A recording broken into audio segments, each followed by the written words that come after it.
कितना हुआ? पैसा मिल चुका है।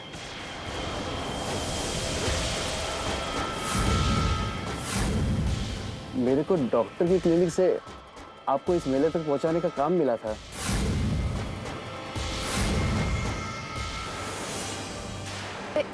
एक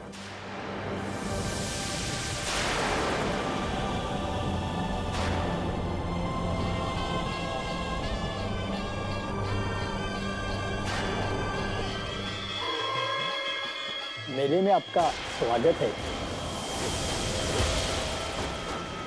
मेले में वहां उस तरफ आपका ही इंतजार हो रहा है।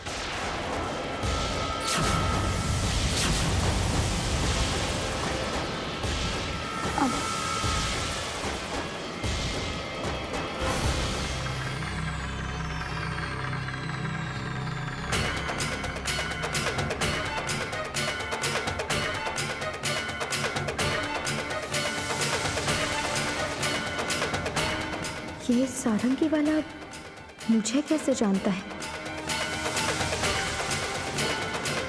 और वो कौन है जिसने ऑटो वाले को एडवांस में किराया दिया?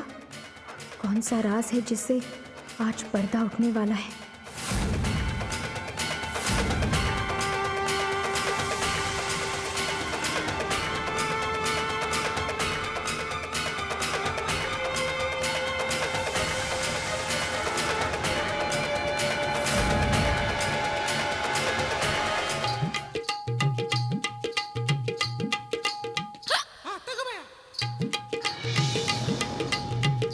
हेलो हेलो श्लोक।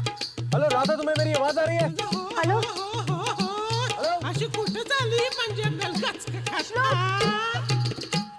अरे चूड़ियां ले लो। अरे मैडम, आपकी साड़ी से मैच करती हुई चूड़ी दिखाऊं क्या? नहीं चाहिए। अरे ले लो मैडम, ले लो।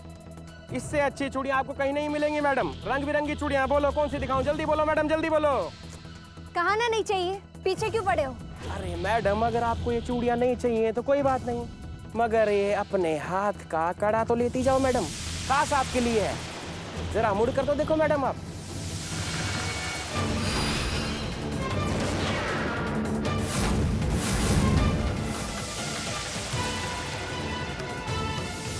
कौन हो तुम?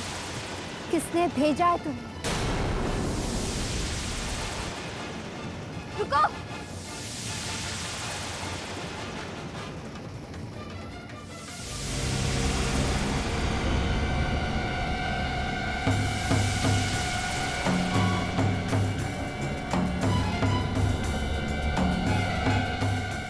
किसने बुलाया है मुझे यहाँ?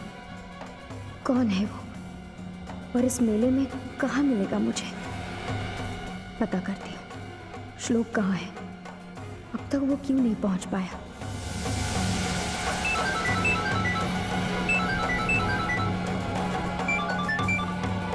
हेलो श्लोक, मैं तुम्हें ही फोन मिला रही थी।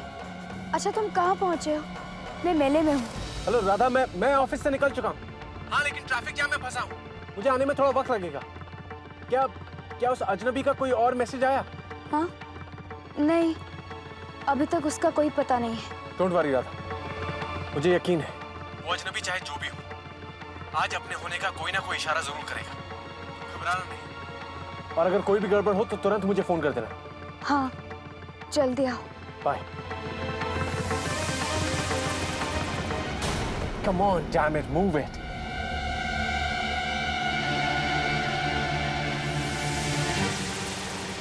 किसी अजनबी को ढूंढ रही हो?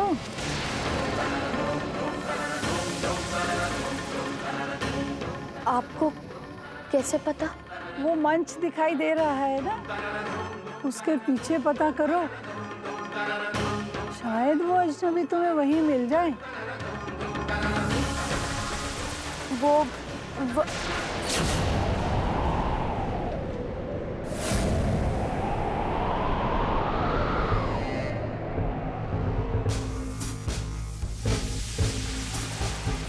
कहाँ है? मुझे यहाँ बुलाकर अब मिल क्यों नहीं रहा है? मेम साहेब, ओ मेम साहेब, जिंदगी का असलियत देखना है तो हमारे बाइस्कोप में देखो। दिल्ली का कुतुब मीनार से लेकर आगरे का ताजमहल, अक्खा हिंदुस्तान है हमारे बाइस्कोप में। मैं कोई बच्ची हूँ? हाँ, ये सब चीजें देखने का मेरे पास वक्त नहीं है।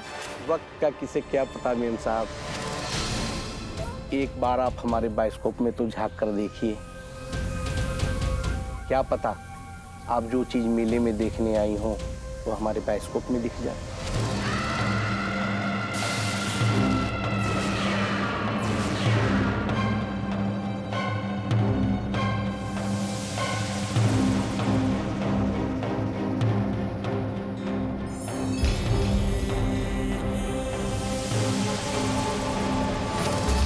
तुम्हारे पाप का घड़ा फूटने का वक्त आ गया है। आज तुम्हारी हकीकत से पर्दा उठ जाए।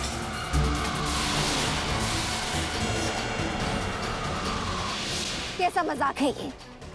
कौन हो तुम? अगर तुमने मेरे सवालों का जवाब नहीं दिया ना तो मुझसे बुरा कोई नहीं होगा। मैडम, इस गरीब पे नाराज मत होइए मेम साहब। मेम साहब, मैं तो सिर्फ एक जरिया हूँ। इस खेल का असली खिलाड़ी तो कहीं और आपका इंतजार कर रहा है। कहाँ? वहाँ, वो स्टेज देख रही है ना, जहाँ लावणी चल रही है, उस मंच के पीछे उस तरफ। हाँ मेम साहब।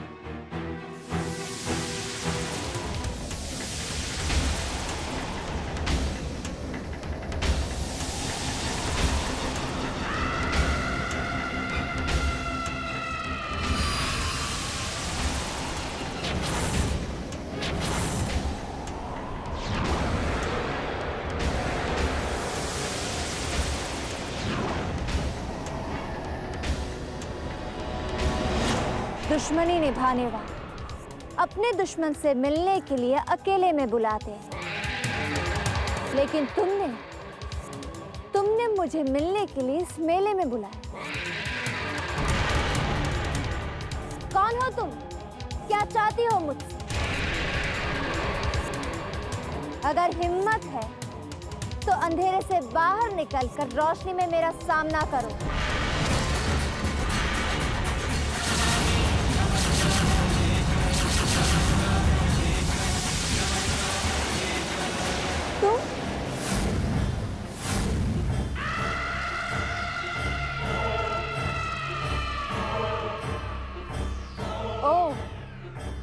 मुझे धमकियां तुम दे रही थी?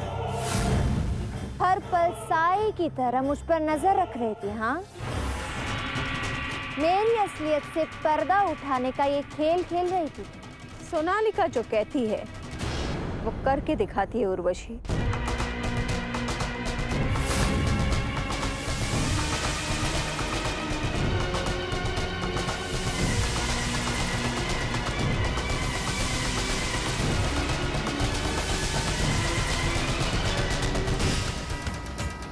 याद है उर्वशी, अपने घर से जाते हुए मैंने तुमसे कहा था कि बहुत जल्द वापस लौट कर आऊंगी, और उसके बाद तुम्हारे सामने अपने झूठ छिपाने का और कोई रास्ता नहीं बचेगा। और वो दिन आज आ गया।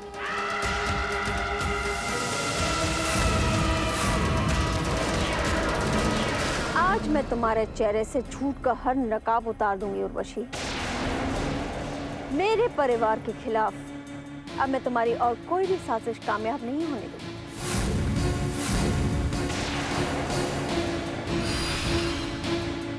आज तुम्हारी असलियत सबके सामने आ जाएगी उर्वशी।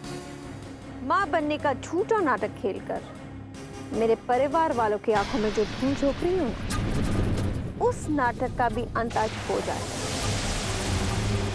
अब तुम्हारा खेल खत्म होने का वक्त आ गया है उर्वशी।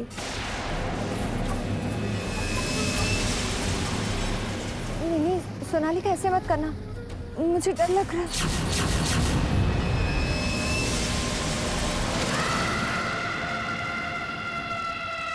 सोनालिका, लगता है अपनी एक हार से तुमने कोई सबक नहीं सीखा है। मेरे खिलाफ जाने का अंजाम तो देख चुकी हो ना। तुमने पूरे परिवार के सामने अपना यकीन खो दिया है। इस टूटे हुए यकीन का इम्तिहान लेने दोबारा मुझसे टक्कर लोगे?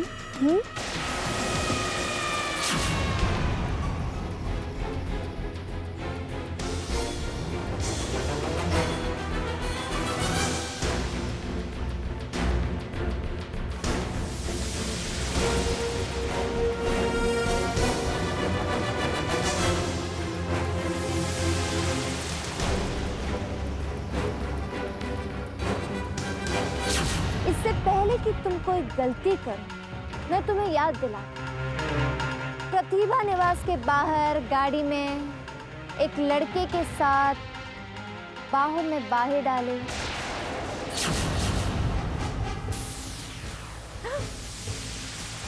क्या हुआ था मुझे? क्या किया तुमने मेरे साथ? कुछ भी तो नहीं किया, बस थोड़ा सा बेहोश किया था तुमको। कुछ खास तरह की तस्वीर लेनी थी ना तुम्हें। याद आया कुछ? वो एमएमएस जो मैंने रिकॉर्ड किया था वो अभी भी मेरे फोन में है, डिलीट नहीं किया है। तुम्हारे लिए अच्छा यही हो कि तुम चुपचाप अपने पति के साथ बाकी की जिंदगी गुजार, नहीं तो ऐसा ना हो कि ना तो तुम अपनी मायके वालों की रहोगी और ना ही अपने ससुराल वालों। मेरे और नेरुरकर परिवार के बर्बादी के बीच अब कोई नहीं आ सकता, कोई भी नहीं।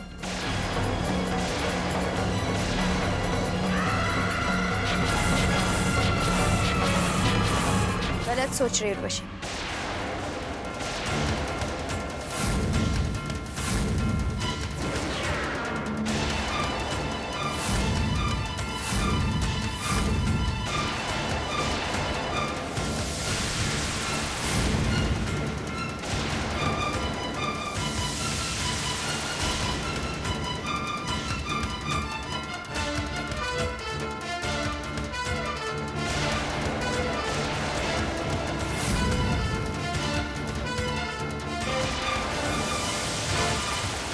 सही कहा था सोनालिका ने, जो दिखता है वो होता नहीं, जो होता है वो दिखता नहीं है। मुझे तो अभी भी यकीन नहीं हो रहा उर्वशी कि कोई किसी की भावनाओं के साथ इस तरह खेल सकता है। क्या कमी छोड़ी थी इस परिवार ने तुम्हारे लिए? आई आज जी तुम्हें इस परिवार की बेटी मानते हैं।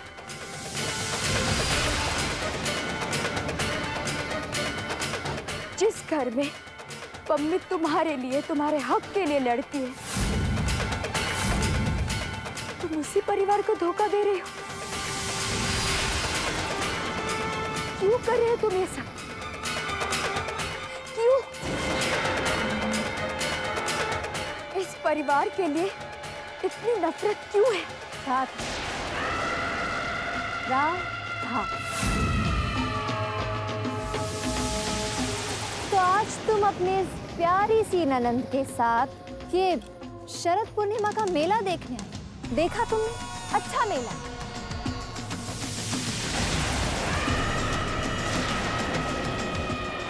मेरे दोनों दुश्मन मेरे सामने। यहाँ तुम आई तो अपनी मर्जी से, लेकिन जाओगी मेरी मर्जी से। अब जब तुम मेरे बारे में सब कुछ जान चुकी हो, तो ये भी जान कि मैं यहाँ किसी की बहू या बेटी बनने नहीं आई, मैं अपना इंतकाम लेने आई।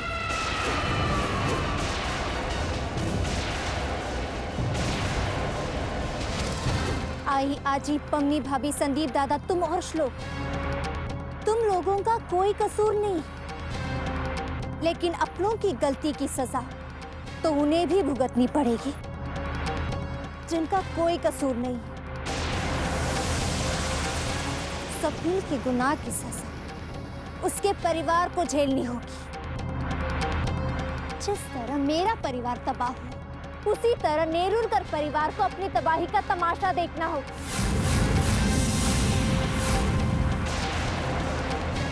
मैंने अपने मम्मी पापा की कसम खाई, मैं इस नेरुरकर परिवार को कहीं का नहीं छोड़ूंगी।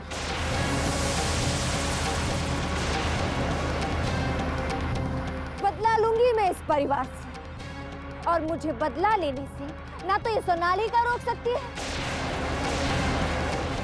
और ना ही तुम। अगर तुमने अपने परिवार का बदला लेने की कसम खाई है तो मैं भी अपना परिवार बचाने की कसम खाती हूँ। मेरे जीते जी मैं इस परिवार पर कोई आंच नहीं आने दूंगी।